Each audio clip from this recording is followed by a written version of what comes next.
Bismillahirrahmanirrahim. Assalamualaikum warahmatullahi wabarakatuh.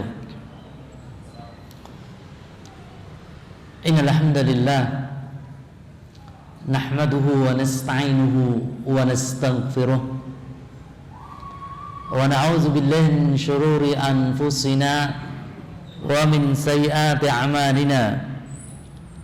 Man yahdihillahu fala mudilla lahu wa man yudlil fala hadiya lahu. Asyhadu an la ilaha illallah wahdahu la syarika lah wa asyhadu anna Muhammadan abduhu wa rasuluhu, amma ba'd. Kaum muslimin yang dirahmati Allah Subhanahu wa taala,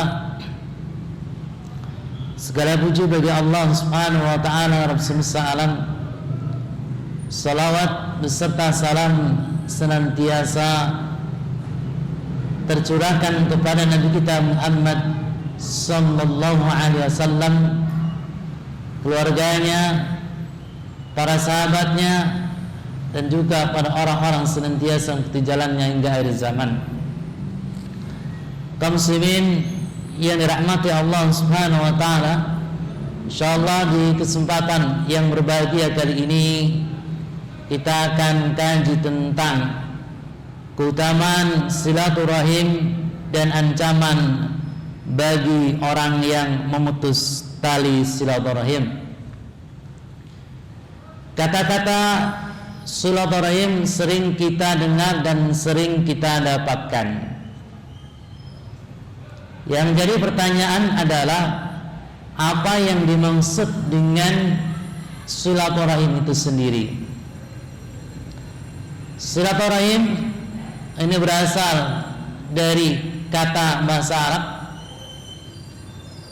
terdiri dari dua kata, yaitu yang pertama adalah silah, kemudian yang kedua adalah rahim.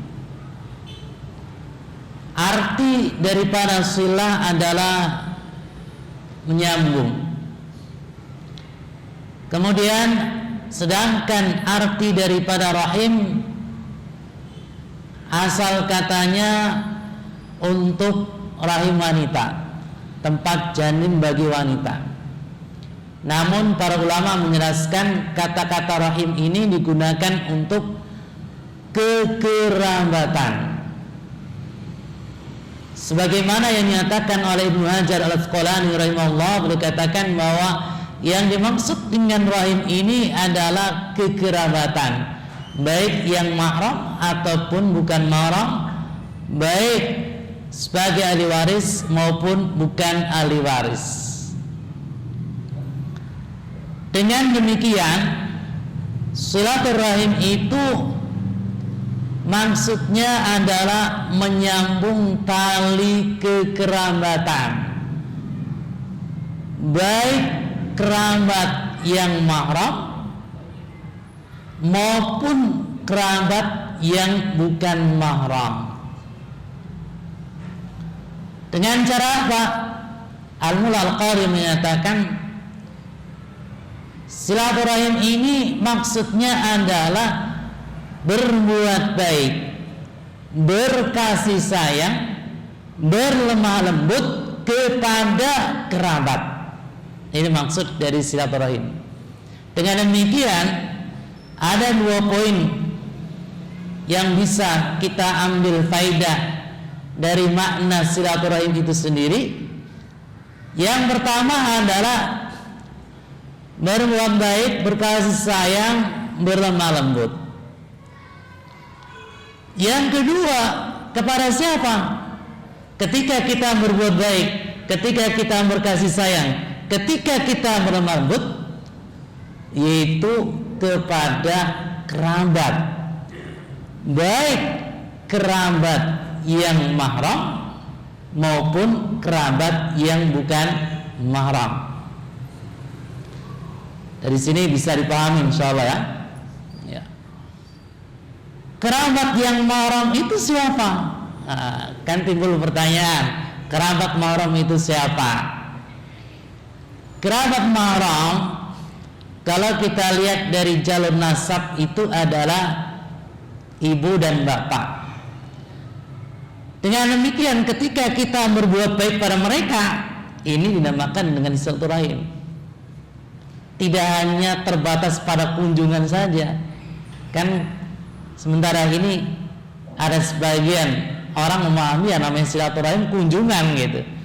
Padahal lebih luas dari itu. Silaturahim ya berbuat baik, dan berbuat baiknya itu kepada kerabat. Ya. Di waktu Lebaran kita mudik, ya, bertemu dengan ibu kita, mengunjungi ibu kita, mengunjungi bapak kita. Ini namanya silaturahim. Yang kedua, masuk kategori mahram ini adalah siapa? Kakek dan nenek kita. Ketika nenek kita sakit, kemudian kita menjenguk, namanya silaturahim. Kenapa? Karena kita berbuat baik kepada kerabat yang mahram. Yang ketiga, kepada anak kita. Misalkan kita sudah mencapai usia 50-60 tahun, anak kita sudah berkeluarga, ya, kemudian anak kita ya, mengadakan hajatan, ya, mengadakan hajatan, itu sunatan, ya. Kemudian lantas kita menghadirinya, ini namanya silaturahim. Ya. Yang keempat, masuk kategori mahram adalah cucu kita. Yang kelima, masuk kategori mahram adalah saudara kita, baik kakak kita ataupun adik kita. Ketika kita berbuat baik pada mereka, namanya silaturahim. Misalkan, ya, kita datang ke kakak kita, membantu pekerja rumah kakak kita, ini silaturahim. Kemudian selanjutnya yang keenam adalah keponakan. Ini masuk bagian mahram. Kita berbuat baik pada mereka, berarti masuk kategori silaturahim. Yang ketujuh adalah paman dan bibi kita. Masuk kategori mahram karena pernikahan, ya, mertua, ya, mertua Anda, misalkan orang Bogor, ya, ketika hari Ahad Anda datang pada mertua, membawa oleh-oleh, membawa buah jeruk kesukaan mertua, jeruk madu, ya, ini bagian dari silaturahim, ya. Kaum muslimin yang dirahmati Allah Subhanahu wa taala, termasuk silaturahim juga ketika kita berbuat baik kepada kerabat-kerabat yang bukan mahram. Siapa itu? Sepupu. Ini bukan mahram. Ya, tentunya ketika kita berkunjung ke sepupu, ya, ada adab-adabnya, ada etika-etikanya sesuai dengan syariat Islam. Beda dengan ketika kita dengan mahram kita, ya. Kaum muslimin yang dirahmati Allah Subhanahu wa taala, lantas, ya, apa keutamaan ketika kita bersilaturahim itu? Berdasarkan hadis Rasulullah SAW, ya, kita dapatkan beberapa keutamaan silaturahim. Yang pertama, siapa saja yang menyambung tali silaturahim, niscaya Allah Subhanahu wa taala akan tambahkan rezekinya. Allah Subhanahu wa taala akan lapangkan rezekinya, dan Allah Subhanahu wa taala akan perpanjang umurnya. Ini balasan bagi orang-orang silaturahim. Hal ini berdasarkan hadis yang diriwayatkan oleh Imam Bukhari dan Muslim dari jalur Anas bin Malik radhiyallahu anhu. Anas bin Malik radhiyallahu anhu berkata, "Sami'tu Rasulullah sallallahu alaihi wasallam yaqul." Aku mendengar Rasulullah sallallahu alaihi wasallam bersabda, "Man sarahu an yubsata Man sarau an yubsata lahu rizquhu, barang siapa yang ingin dilapangkan rizkinya, ayum sa'alau fi atharihi, atau diperpanjang umurnya, falyasil rahimahu, maka hendaklah ia melakukan silaturahim. Kaum muslimin yang dirahmati Allah Subhanahu wa taala, timbul pertanyaan, bukankah umur seseorang itu sudah ditetapkan? Ya. Bukankah rezeki seseorang sudah ditetapkan juga? Fulan si A semenjak di kandungan ibunya ketika usia 4 bulan itu sudah ditetapkan rezekinya. Ya. Fulan ketika hidup di dunia sampai meninggal rezekinya 8 miliar misalnya. Fulan juga sudah ditentukan umurnya, ya. Oh, umurnya 60 tahun. Tapi di sini ada hadis Rasulullah SAW menyatakan bahwa siapa saja yang menyambung tali silaturahim maka rizkinya dilapangkan, umurnya dipanjangkan. Apa maksudnya? Kaum muslimin yang dirahmati Allah Subhanahu wa taala, para ulama di antaranya Al-Imam Nawawi rahimahullah dan juga yang lain-lain, ketika menjelaskan hadis ini mereka berkata, maksud dilapangkan rizkinya dan diperpanjang umurnya adalah yang pertama, rizkinya penuh dengan keberkahan, umurnya penuh dengan keberkahan. Itu maksudnya. Si A kerja sebulan 2 juta misalkan, ya, tapi alhamdulillah tiap bulan bisa ngirim ke ibundanya 1 juta, padahal anaknya 3. Berarti berkah. Berkah kenapa? Bisa jadi karena dia apa? Sering nyambung tali silaturahim. Si B gaji 5 juta. Ketika ditanya, apakah antum mengirim ke bapak atau ibu antum? Enggak, boro-boro ngirim. Kurang terus, kasbun wae. Gitu. Kenapa? Bisa jadi kurang silaturahim. Ya bisa jadi kurang silaturahim. Begitu. Ya. Kaum muslimin dan rahmat Allah Subhanahu wa taala, itu makna dilapangkan rizkinya. Rizkinya jadi berkah, kemudian diperpanjang umurnya jadi berkah. Umurnya jadi berkah. Misalkan si fulan hidup di dunia umurnya cuma 40 tahun. Namun ternyata 40 tahun itu benar-benar berkah. Karangan-karangannya banyak, ya. Dia bermanfaat untuk umat. Hadirin yang dirahmati Allah Subhanahu wa taala, kemudian makna yang kedua para ulama,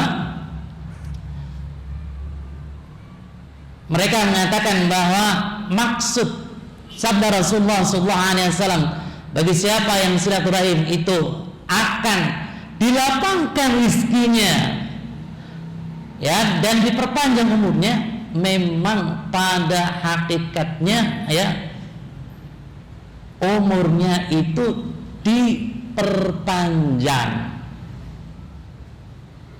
dan juga rizkinya, ya, dilapangkan. Nah, para ulama memberikan penjelasan. Bagaimana penjelasannya? Mereka katakan demikian sebagai sebuah gambaran bahwa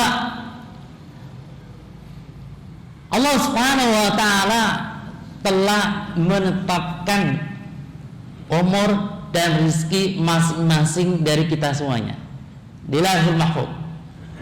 Ya, fulan, ya, umurnya ketika di dunia 70 tahun, rezekinya, ya, 10 miliar. ini di catatan Lauhul Mahfuz. Ya. Namun ketika di catatan malaikat ya, ketika si fulan ini berumur 4 bulan, Allah Subhanahu wa taala berfirman kepada malaikat, "Wahai malaikat, ya, si fulan ini dikasih umur 60 tahun, tapi kalau dia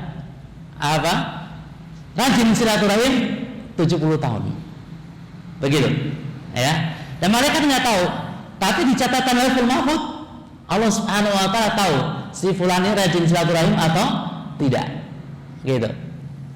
Wahai malaikat, si fulan ini ya ketika hidup di dunia dikasih jatah rizki 8 miliar. Tapi kalau dia menyambung tali silaturahim jadi 10 miliar. Nah, yang di Lauhul Mahfuz udah jelas di sisi Allah Subhanahu wa taala. Ya, dikasih di 10 miliar atau 8 miliar. Kaum muslimin yang dirahmati Allah Subhanahu wa taala, selanjutnya keutamaan dari silaturahim yang kedua adalah silaturahim jalan menuju surga Allah Subhanahu wa taala. Tentu kita ingin memasuki surga Allah Subhanahu wa taala. Ya. Surga yang penuh dengan kenikmatan, surga yang penuh dengan kelezatan. Terdapat bidadari-bidadari yang sangat cantik jelita, ya. Terdapat sungai-sungai surga yang sangat menawan. Ada sungai madu, ada sungai susu, ada sungai khamar, ya. Terdapat juga buah-buahan di surga yang sangat lezat sekali. Nah, salah satu cara agar kita memperoleh surga Allah Subhanahu wa taala adalah dengan silaturahim. Hal ini berdasarkan hadis yang diriwayatkan oleh Imam Bukhari dan juga Imam Muslim. Disebutkan dari Abi Ayyub Al-Ansari radhiyallahu anhu bahwasanya ada seorang Arab Badui yang mencegat Rasulullah SAW dalam salah satu perjalanan beliau. Kemudian Arab Badui tersebut memegang tali kekang unta Rasulullah SAW. Arab Badui tersebut ya bertanya kepada Rasulullah SAW, "Ya Rasulullah, akhbirni bima yuqarribuni minal jannah wa yuba'iduni minan nar." Wahai Rasulullah, kabarkan kepada aku suatu perkara yang mana dengan hal itu aku dapat dekat pada surga dan aku menjauhkan dari api neraka Jahannam. Maka Rasulullah SAW bersabda, di antaranya adalah antasilar rahim, hendaknya engkau menyambung tali silaturahim. Kaum muslimin yang dirahmati Allah Subhanahu wa taala, menyambung tali silaturahim ini banyak sekali caranya. Bisa dengan perbuatan seperti kita mengunjungi kerabat kita takziah, ya. Ini bagian dari silaturahim. Kita membantu kerabat kita dengan tetangga. Kemudian bisa dengan ucapan. Menurut para ulama, dengan ucapan diantaranya adalah menanyakan kabar mereka.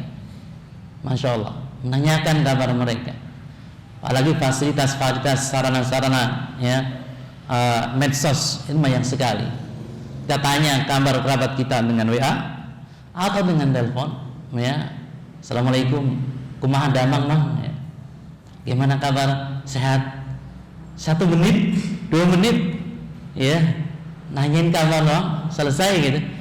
Udah, itu bagian daripada silaturahim. Ya, bagian dari silaturahim. Kemudian para ulama juga al-amru bil ma'ruf wa nahy anil munkar, yang memerintahkan kepada kebajikan dan mencegah pada kemungkaran. Ini bagian dari silaturahim. Misalkan kita memiliki keponakan kita usianya SMA, putri, ya. Sementara ia belum mengenakan hijab, ya, belum mengenakan hijab. Kemudian kita secara perlahan memberitahu kepada ponakan kita agar mengenakan hijab. Ini pun bagian dari silaturahim. Yang terlupakan, silaturahim yang sangat bagus sekali adalah berdoa, mendoakan kerabat kita, mendoakan kerabat kita. Misalkan kerabat kita belum punya rumah, ya, kita juga belum punya rumah, ya. Kita doakan kerabat kita, ya Allah, anugerahkan rumah kepada kerabat kita. Nanti malaikat akan berkata, ya, walaka mislah, engkau pun akan mendapatkan sepertinya. Sehingga para ulama salafun saleh ketika mereka menginginkan suatu, ya, misalkan mereka ingin harta, ya, maka mereka mendoakan saudara mereka, baik kerabat atau bukan. Kenapa? Karena mereka akan, ya, mengaminkannya dan malaikat akan mendoakan agar kita yang berdoa mendapatkan, ya, seperti halnya orang yang kita doakan. Ya, begitu. Kaum muslimin yang dirahmati Allah Subhanahu wa taala, ya. Selanjutnya, ya, ancaman bagi yang memutus tali kekerabatan. Ya. Hati-hati ketika kita memutus tali kekerabatan. Fenomena memutus tali kekerabatan itu banyak. Biasanya karena warisan. Ya. Warisan dikuasai oleh anak yang pertama, laki-laki, ya. Adik-adiknya tidak dibagi, sehingga putus tali silaturahim. Kakak dan adik ketika bertemu itu saling berpaling, tidak mau bincang-bincang, tidak mau saling berkunjung ketika lebaran. Ini fenomena yang ada, gitu. Berdasarkan hadis-hadis Rasulullah SAW, ada beberapa ancaman bagi orang-orang yang memutus tali silaturahim. Yang pertama, tidak akan diterima amalannya. An Abi Hurairah radhiyallahu anhu qala, sami'tu Rasulullah sallallahu alaihi wasallam. Dari Abu Hurairah radhiyallahu anhu bahwasanya saya mendengar Rasulullah sallallahu alaihi wasallam bersabda, inna a'mala bani Adam tu'radu kulli khamisi lailatul jumu'ah fala yuqbalu amalu qati'i rahimin. Sesungguhnya amal-amal perbuatan anak Adam akan dilaporkan pada Allah Subhanahu wa taala setiap Kamis malam Jumat, dan amalan-amalan pemutus tali silaturahim tidak akan diterima oleh Allah. Ngeri. Fulan misalkan, dia rajin sholat berjamaah. Sholat berjamaah pahalanya besar. Ya, sudah begitu dia rajin 3 hari untuk menunaikan sholat berjamaah, senantiasa di shaf yang pertama. Rajin puasa Senin Kemis. Tapi fulan memutuskan tali silaturahim, marahan sama ibunya, sudah 5 tahun tidak komunikasi dengan ibunya. Berarti puasa Senin Kemisnya selama 5 tahun diterima enggak? Enggak. Salat berjamaahnya dia dapat pahala enggak? Tidak. Amalan-amalan kebajikan dia tidak diterima di sisi Allah Subhanahu wa taala. Sayang sekali. Oleh karena itu, hendaknya kita sering-sering silaturahim. Dan silaturahim paling utama, paling wajib itu kepada orang tua. Pada orang tua. Jangan sampai kita 1 bulan itu tidak telepon ke ibu kita, ke bapak kita. Kemana ya si fulan telepon-telepon? Kemana anak saya telepon-telepon? Sudah 1 bulan. Ini membuat hati resah, membuat hati ibu galau. Yang semacam ini bagian dari memutus tali silaturahim. Ya. Para ulama menyebutkan bahwa memutus tali silaturahim maksudnya adalah menyakiti kerabat. Menyakiti kerabat. Ya. Kerabat yang paling utama kita sambung adalah orang tua. Jangan sampai membentak ibu. Itu bagian memutus tali silaturahim, ini membentak ibu. Membentak ibu. Ya. Jangan sampai melentarkan ibu. Kita di sini misalkan dapatkan rezeki banyak, makannya dengan istri dan anak-anak kita enak-enak, sering ngebahso, ya, sering beli rujak, sering macam-macam lah, gitu ya, enak-enak ya, sering nyate juga. Sementara ibu di kampung sakit-sakitan dibiarkan saja. Ibu minta kepada kita obat, minta dikirim madu, nanti nggak ada duit, padahal duit banyak. Ini hati-hati, ya. Kaum muslimin yang dirahmati Allah Subhanahu Wa Taala, selanjutnya dan menjadi renungan bagi kita, ancaman bagi orang memutus tali silaturahim yang kedua adalah tidak masuk surga. Dalam hadis yang diriwayatkan Ibnu Majah bahwasanya Rasulullah sallallahu alaihi wasallam bersabda, "La yadkhulul jannah qati'." Tidak akan masuk surga qati'. Maksudnya adalah qati'ur rahim, kata Sufyan. Tidak akan masuk surga orang yang memutus tali silaturahim. Ingat hadis ini. Ingat hadis ini, neraka jahanam itu sangat dahsyat sekali siksaannya. Siksaan yang paling ringan dari api neraka jahanam adalah ketika seorang mengenakan, ya, terompah api neraka jahanam, sandal api neraka jahanam, maka otaknya mendidih. Belum lagi api neraka panasnya 69 kali lipat, ya, bandingkan dengan api dunia. Yang terakhir, siapa saja yang memutuskan tali silaturahim, dipercepat hukumannya di dunia. Hal ini berdasarkan hadis Rasulullah sallallahu alaihi wasallam, ya, sebagaimana diriwayatkan oleh Tirmidzi dan juga Ibnu Majah, bahwa tidak ada dosa yang lebih layak untuk Allah segerakan azab bagi pelakunya di dunia. Dia pun akan mendapatkan azab di akhirat selain daripada dosa berbuat zalim dan memutus tali silaturahim. Kaum muslimin yang dirahmati Allah Subhanahu wa taala. Hendaknya kita muhasabah diri terhadap hadis ini. Barangkali kita sering berkelahi dengan istri kita, ribut melulu, sering ribut dengan anak kita, ya. Kemudian kita sering mengalami kesulitan hidup.